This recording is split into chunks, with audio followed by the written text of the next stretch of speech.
Assalamualaikum warahmatullahi wabarakatuh.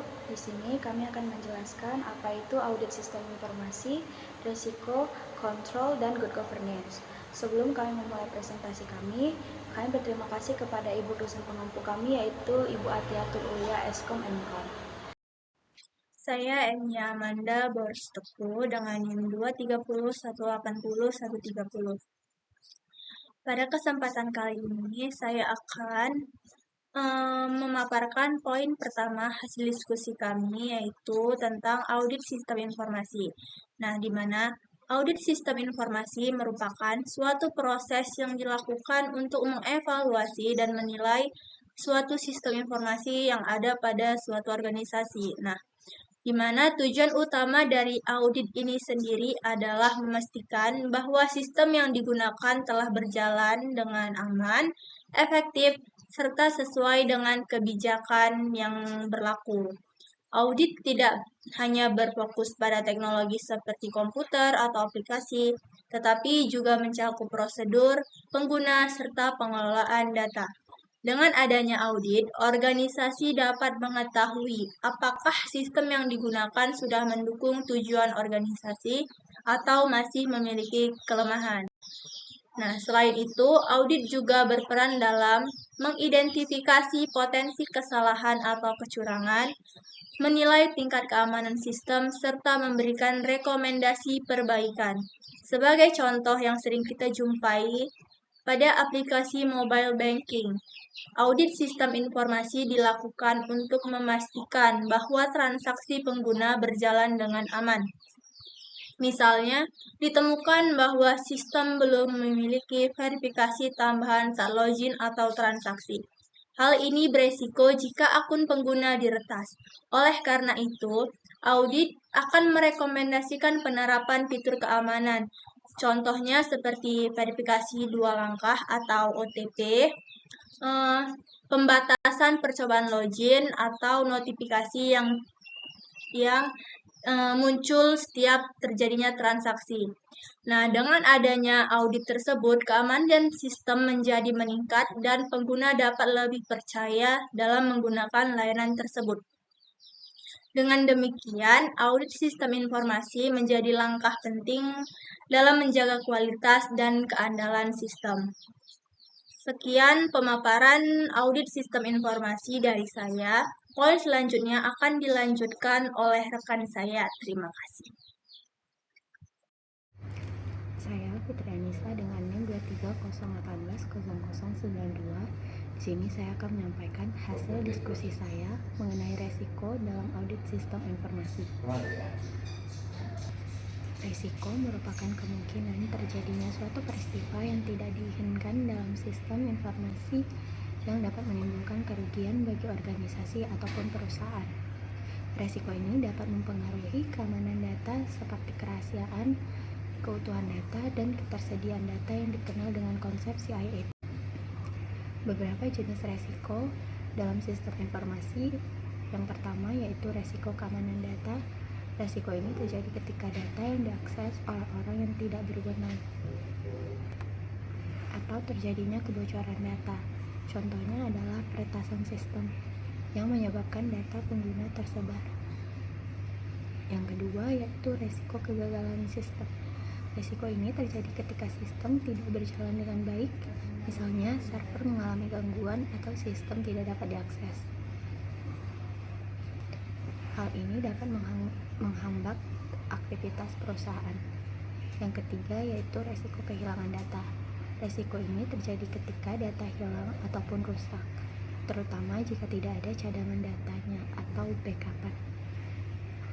Kehilangan data itu penting karena jika terjadinya kehilangan data akan mengakibatkan gangguan pada jalannya bisnis. Yang keempat yaitu risiko kesalahan manusia atau human error. Risiko ini terjadi karena kesalahan pengguna seperti salah memasukkan data, menghapus data tanpa sengaja, atau membocorkan kata sandi. Yang terakhir yaitu risiko serangan cyber. Risiko ini berasal dari pihak luar yang menyerang sistem, misalnya seperti malware, phishing, ataupun ransomware yang dapat merusak sistem dan mencuri data. Karena banyaknya perusahaan yang menggunakan sistem informasi untuk menyimpan dan mengelola data, maka resiko terhadap sistem juga akan semakin besar.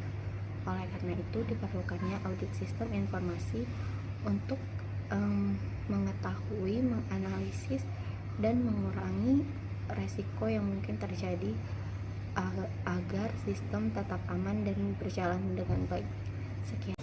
Saya Kizia Monika, NIM 231080102. Di sini saya akan menjelaskan apa itu kontrol. Kontrol merupakan serangkaian kebijakan prosedur serta struktur dalam organisasi yang dirancang untuk memastikan bahwa tujuan yang dirancang dalam organisasi dapat tercapai secara efektif, sekaligus meminimalkan risiko terjadi hal-hal yang tidak diinginkan.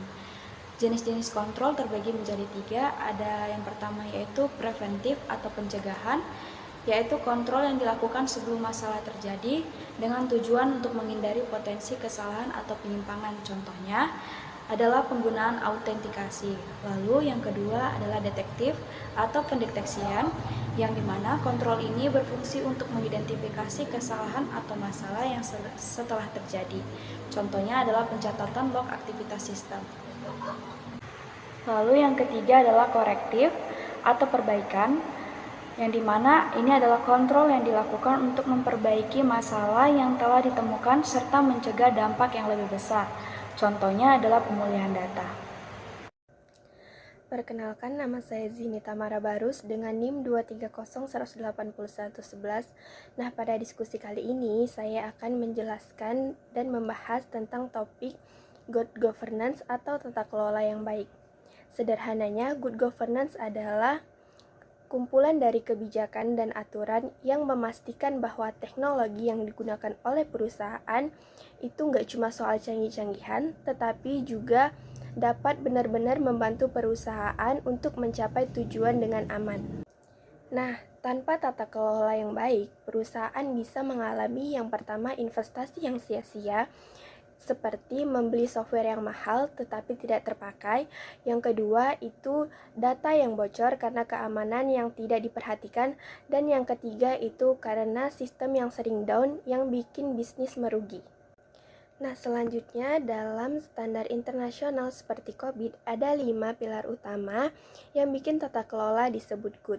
Nah, yang pertama itu ada strategi alignment, di mana pada strategi alignment ini TI harus sejalan sama bisnis. Jadi kalau bisnis maunya ekspansi digital, TI juga harus siap mendukung.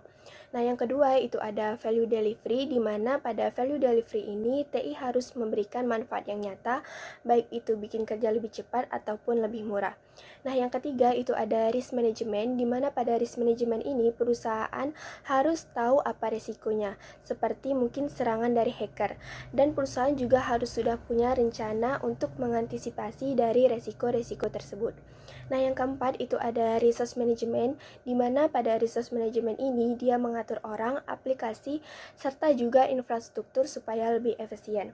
Dan yang terakhir, yang kelima itu ada performance measurement, di mana pada performance measurement ini harus ada rapor atau juga KPI untuk mengukur apakah sistem TI yang kita gunakan itu sudah kerja maksimal atau belum.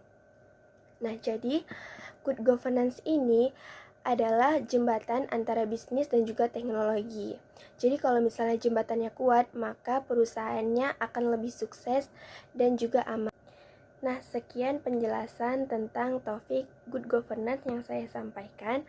Untuk itu saya ucapkan terima kasih.